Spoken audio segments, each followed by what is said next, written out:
People, pro development सरकार बनानी है और ये काम बीजेपी, एनडीए यही कर सकती है।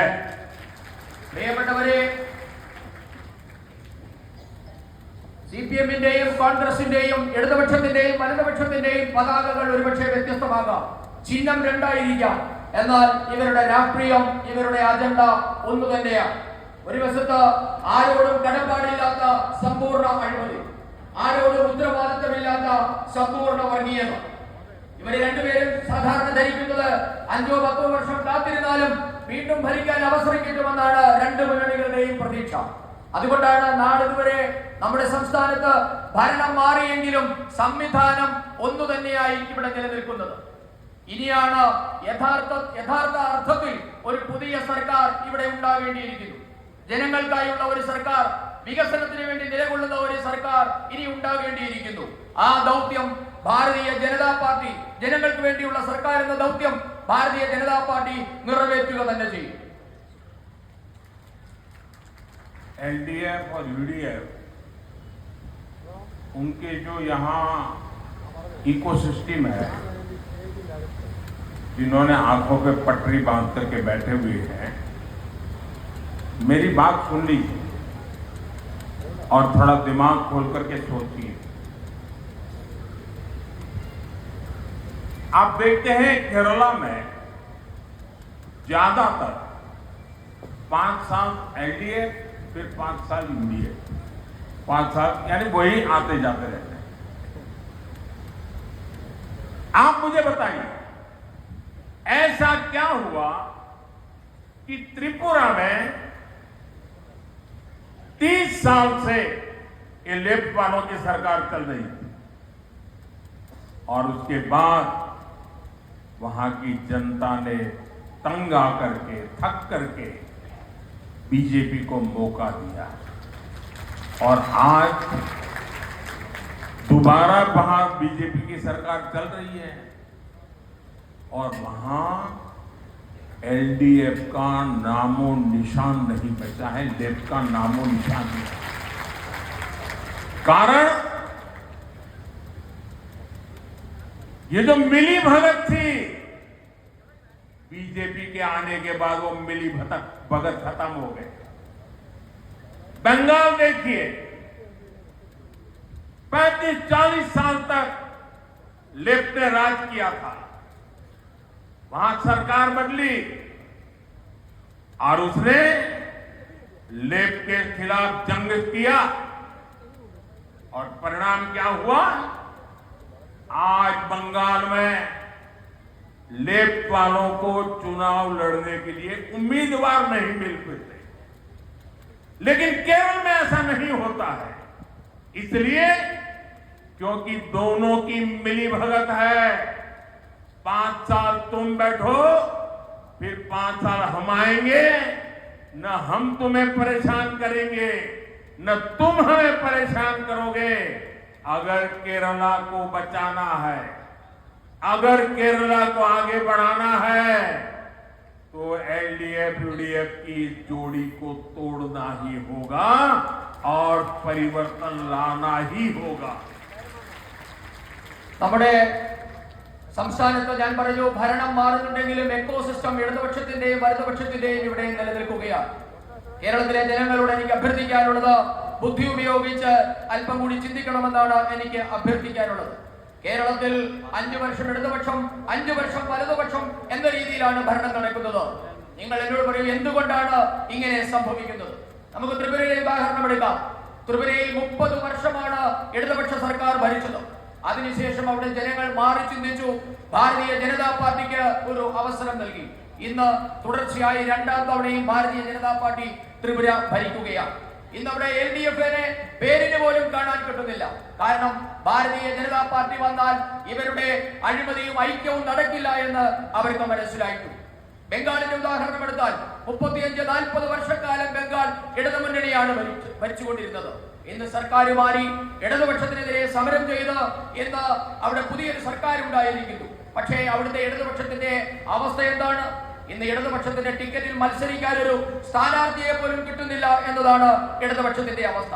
ഇതെന്തുകൊണ്ടാണ് കേരളത്തിൽ സംഭവിക്കാത്തത് എന്ന് നിങ്ങൾ ചിന്തിക്കണം. കാരണം ഇവർ രണ്ടുപേരും തമ്മിലുള്ള അഡ്ജസ്റ്റ്മെന്റ് രാഷ്ട്രീയമാണ്, വിട്ടുവീഴ്ച രാഷ്ട്രീയമാണ്, ഐക്യമാണ് ഇതിന് കാരണം. ഞാൻ നിങ്ങളോട് പറയുന്നു, കേരളത്തെ രക്ഷിക്കണമെങ്കിൽ, കേരളം രക്ഷപ്പെടണമെങ്കിൽ ഈ ഇടതു വലതു മുന്നണിയുടെ കൂട്ടുകക്ഷി ഭരണം, ഇവരുടെ ഐക്യത്തോടു കൂടിയുള്ള അഡ്ജസ്റ്റ്മെന്റ് ഭരണം അവസാനിപ്പിക്കണം. കാരണം ഒരാൾ പറയുന്നു, ഞാൻ ഭരണത്തിൽ വന്നാൽ നിങ്ങളെ ബുദ്ധിമുട്ടിക്കില്ല, നിങ്ങൾ ഭരണത്തിൽ വന്നാൽ ഞങ്ങളെയും ബുദ്ധിമുട്ടിക്കരുത് എന്ന തരത്തിലുള്ള അഡ്ജസ്റ്റ്മെന്റ് ഭരണം അവസാനിപ്പിച്ചെങ്കിൽ മാത്രമേ കേരളം മുൻപോട്ടേക്ക് പോവുകയുള്ളൂ, കേരളം രക്ഷപ്പെടുകയുള്ളൂ. बीजेपी स्टेट के विकास से देश के विकास का मंत्र लेकर चलती है, इसलिए हम केरला के विकास को प्राथमिकता देते हैं। लेकिन एलडीएफ केरला के विकास की दुश्मन बनी हुई है। एलडीएफ अपनी ताकत यहां केंद्र सरकार की योजनाओं को रोकने में लगी है। एलडीएफ केरला में पीएम आवास योजना अर्बन का नेक्स्ट फेज लागू नहीं कर रही है। यहां हर घर तक नल पहुंचाने की स्कीम में देरी की जा रही है। एलडीएफ सरकार नहीं चाहती कि गरीबों के बच्चे भी पीएम श्री जैसे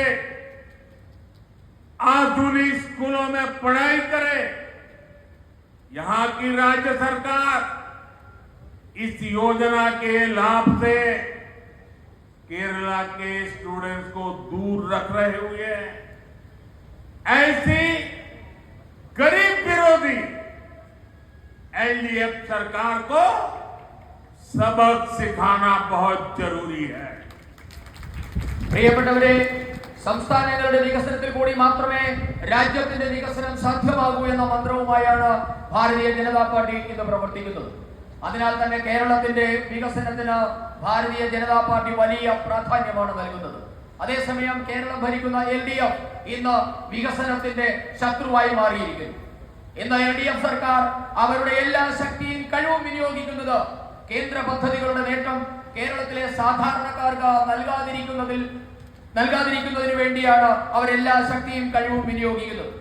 കേരളത്തിലെ നഗരങ്ങളിൽ പ്രധാനമന്ത്രി ആവാസ് യോജനയുടെ അടുത്ത ഘട്ടം, രണ്ടാം ഘട്ടം എൽഡിഎഫ് സർക്കാർ നടപ്പാക്കാൻ തയ്യാറാകുക. എല്ലാ വീടുകളിലും പൈപ്പുകളിൽ കൂടി ശുദ്ധജലം എത്തിക്കുന്ന പദ്ധതിയും ഇവിടെ ഇന്ന് നിലച്ചിരിക്കുകയാണ്. PM ശ്രീ പദ്ധതിയുടെ കീഴിൽ വരുന്ന ആധുനികമായ സ്കൂളുകളിൽ സാധാരണക്കാരുടെ മക്കൾ പഠിക്കേണ്ടതില്ല എന്നതാണ് ഇടത് സർക്കാരിന്റെ നയം. ഈ പദ്ധതിയുടെ നേട്ടങ്ങളിൽ നിന്ന് സംസ്ഥാന സർക്കാർ കേരളത്തിലെ ജനങ്ങളുടെ ഈ പദ്ധതിയുടെ നേട്ടങ്ങൾ സംസ്ഥാന സർക്കാർ കേരളത്തിലെ വിദ്യാർത്ഥികൾക്ക് നിഷേധിക്കുകയാണ്. ഇങ്ങനെ സാധാരണക്കാരുടെ ശത്രുവായി മാറിയ ഇടത് സർക്കാരിനെ ഒരു പാഠം പഠിപ്പിക്കേണ്ടത് അത്യാവശ്യം.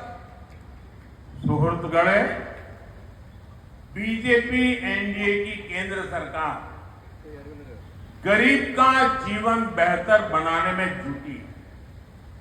इसका एक और उदाहरण हमारे शहरों में रेहड़ी ठेले फुटपाथ पर काम करने वाले हमारे भाई बहन, हमने इन्हें आर्थिक मदद देने के लिए पीएम स्वनिधि योजना बनाई।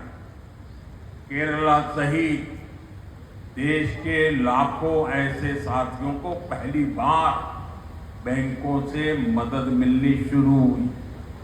अब एनडीए की केंद्र सरकार ने एक और बड़ा कदम उठाया है। अब स्ट्रीट वेंडर्स को भी बीजेपी सरकार स्वनिधि क्रेडिट कार्ड देगी और इसकी शुरुआत देश भर के लोगों के लिए शुरुआत आज मैंने यहां केरला की धरती से शुरू किया है। പ്രിയപ്പെട്ടവരെ, ഭാരതീയ ജനതാ പാർട്ടി നയിക്കുന്ന കേന്ദ്രത്തിലെ എൻഡിഎ സർക്കാർ സാധാരണക്കാരുടെ ജീവിതം മെച്ചപ്പെടുത്താൻ പ്രതിജ്ഞാബദ്ധമാണ്. ഇതിന് ഏറ്റവും ഒടുവിലത്തെ ഉദാഹരണമാണ് നമ്മുടെ തെരുവ് കച്ചവടക്കാർ, തട്ടുകടക്കാർ, വഴിയോര കച്ചവടക്കാർ എന്നിവർക്കായി കേന്ദ്ര സർക്കാർ നടപ്പാക്കുന്ന വിവിധ പദ്ധതികൾ. ഈ വിഭാഗത്തിൽപ്പെട്ട ദുർബലരായ മനുഷ്യരെ സാമ്പത്തികമായി സഹായിക്കാൻ വേണ്ടി നാം പ്രധാനമന്ത്രി സ്വനിധി പദ്ധതി നടപ്പാക്കിയിട്ടുണ്ട്. കേരളം ഉൾപ്പെടെയുള്ള നാടുകളിലെ ലക്ഷക്കണക്കിന് പാവപ്പെട്ട മനുഷ്യർക്കാണ് ഈ പദ്ധതി മൂലം പ്രയോജനം കിട്ടുന്നത്. ലക്ഷക്കണക്കിന് സാധാരണക്കാർക്ക്